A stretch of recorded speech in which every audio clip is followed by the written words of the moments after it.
আমি এখন কোথায় আছি জানো? ফার্মে আছি, বহুদিন পর আসছি।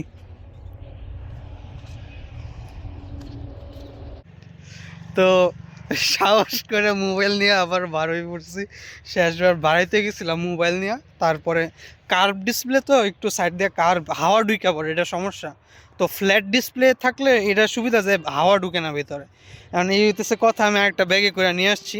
আমি এই মোবাইল বাইরে বার করি না, যে আগে যেটা ছিল ওইটাই আমি নিয়ে ঘুরি। ওকে, তা দেখো আসলাম, হাওয়া আছে, অনেক সুন্দর বাতাস বইতেছে।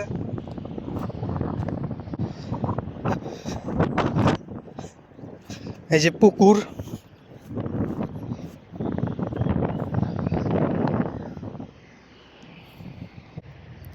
তো স্টেবিলাইজার আমি খুব চাইছিলাম এবং এখন আমি পাই গেছি।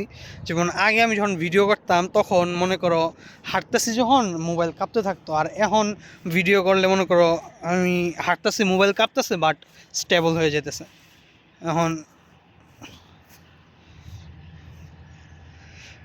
ভালোই লাগতেছে, মানে কিছু বলার নাই, কিছু করার নাই, এমনি ভিডিও করতে আইসা বললাম আজকে। বাসায় আর ভালো লাগতেছিল না।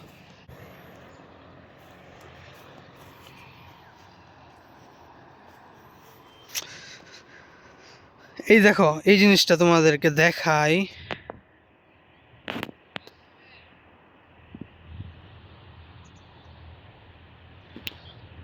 তো এটা হতেছে মনে করো অক্সিজেন, এটা ঘুরে তারপর পুকুরের নিচে অক্সিজেন তৈরি হয়, মাছদের অক্সিজেন শর্ট পড়লে।